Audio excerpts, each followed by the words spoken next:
Welcome to my review of I Spit on Your Grave, the 2010 remake of the 70s classic. There's 4 films in this series overall. I've never seen any of them previously. I think I've seen other rape revenge-y films at some point, but I couldn't tell you the names of any off the top of my head, so maybe my brain has just blanked them out. I've got nothing against the subgenre. I neither like it nor dislike it. I'm just kind of neutral. I could watch one now and again, maybe. There will be spoilers in this review, although how much I could spoil, I'm not sure. There's rape and it gets revenged. Although if you want a bit more of the plot, our main character is a woman called Jennifer. She's in her mid-20s and she's heading off to a cabin in the woods to work on her latest stuff. And that's actually my first criticism of the day right there, because when I picture writers in their 20s, I imagine them kind of sat in a crowded flat, typing away on a dirty keyboard with coffee stains on it, doing a few chapters and then going off to do a late shift at McDonald's because maybe they're still making their way in the industry.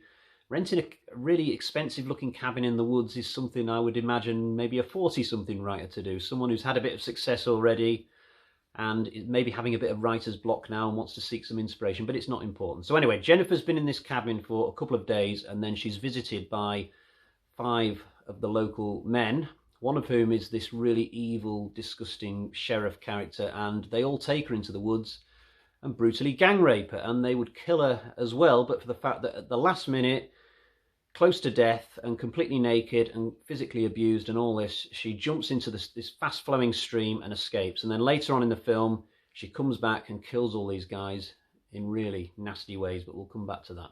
And there's your plot. Rape scene aside, I quite enjoyed this film up until around about the halfway point when Jennifer jumps in the stream and then we get to the revengey part of the movie. The film is nicely shot in the beginning especially. The woods look great. The cabin's in a really nice location next to this stream. Sarah Butler, who plays Jennifer, is a terrific actress. Only a second movie role, but she does really well. I don't think this film would work in any capacity if you didn't have a great actress playing the lead, and full credit to her for going through what must have been some extremely difficult scenes in terms of the rapes and stuff. My only gripe with her character in the first half of the movie is that she drops her mobile phone into the toilet. And I'm thinking, oh God, come on. At the very least, just do the no signal thing.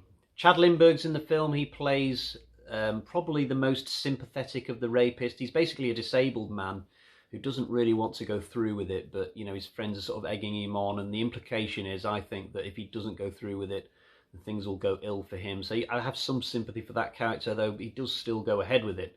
The actual rape scene is quite harrowing and grueling to get through, thankfully. Even though it's implied that 5 rapes take place, we only see, I'd say, 1.5 of them, and then we have a time jump to the end of the whole ordeal. It's not a nice scene or sequence. It's not my thing at all, although I can tolerate it if it's part of the story. And at the back of my mind, when I'm watching this play out, I am thinking to myself, well, at least the revenge part of the movie is going to be really enjoyable, I hope.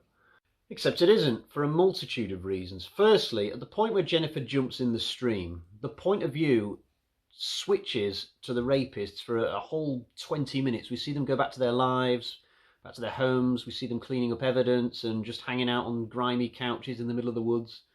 I'm thinking, why? I don't want to hang out with these guys. They're horrible. They're despicable. I've seen all I want to see about these characters. And actually, switching the point of view just highlights a flaw in the way that the sheriff's character is written, because it turns out he's got this gorgeous wife, he's got kids, he's got a nice home, we already know he's got a good job. So if you've got all that, why would you jeopardise that by taking part in a gang rape? I mean, you'd have to be tapped in the head, which I guess he is. I don't want to be with these guys. I want to be with Jennifer as she gets out of the water somewhere downstream and finds some clothes and starts to recover. I want to see her go through the dilemma of, do I go to the authorities? Do I go back and get revenge? You know, I want to feel the tension in the film as she prepares for that revenge, while all the time worrying that one of the rapists will stumble by her in the woods and discover her again.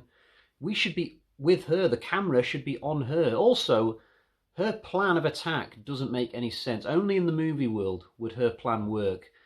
Apart from the Chad Lindberg character, she intends to torture every one of the other rapists, all 4 of the other ones, one by one in individual scenarios. And this means that she has to basically get up behind each one separately, knock them out, and she expects to pull that off every time without them turning around or seeing her coming.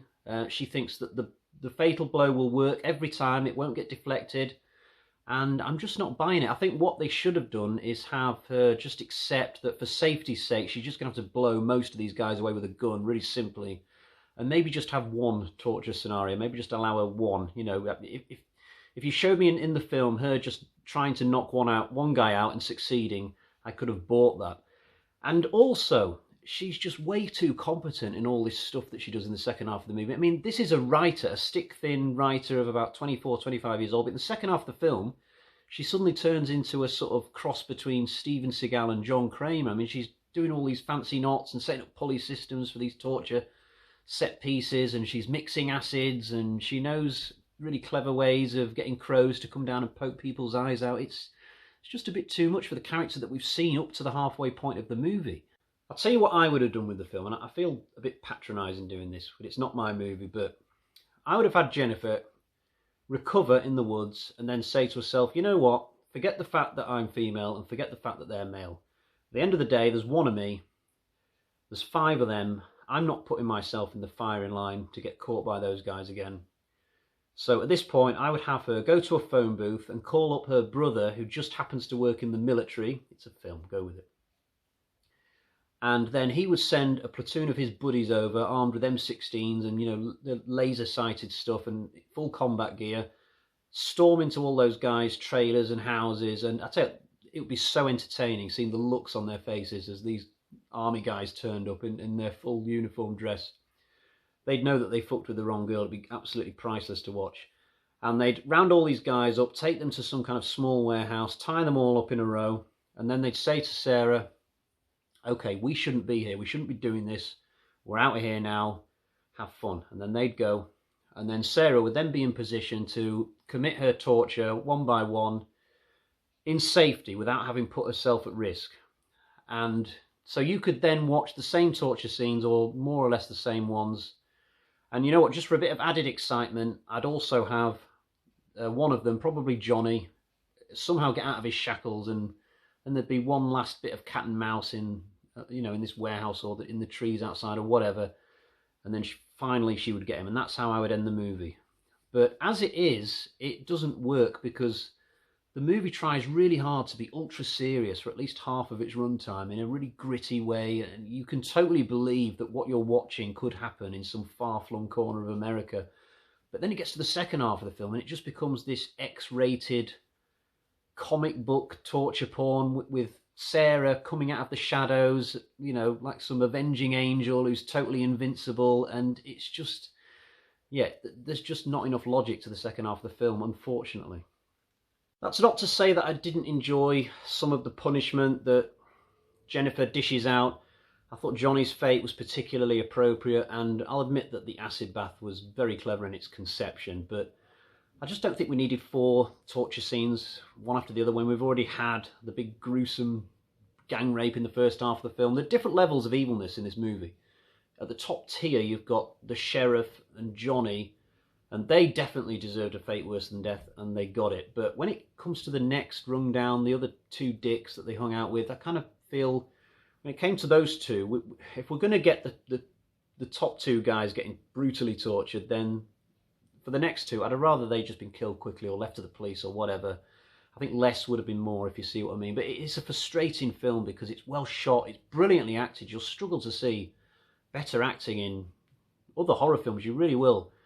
But it's just too content to be a rape revenge fantasy rather than a rape revenge that actually makes sense, if you see what I mean. Now, normally at the end of a review like this, when I start watching a new series, you'll hear me say, stick around next time for my review of part 2, but I'll be honest with you guys, I'm not planning to watch any more in this series for the time being. At some point, maybe I'll see 2 or 3 being shown on Amazon Prime and decide to just watch another one, but I don't think I can stomach these back to back like I've been doing for Child's Play, Nightmare on Elm Street, you know, boom, boom, boom, over a succession of weeks. Not going to happen. So I'll stick this one in the other horror reviews playlist and leave it there for now. It wasn't a terrible movie. I don't regret watching it. It was fascinating for a time. It had some good points about it. It just wasn't good enough, I'm afraid. So let's get to the bag of terror.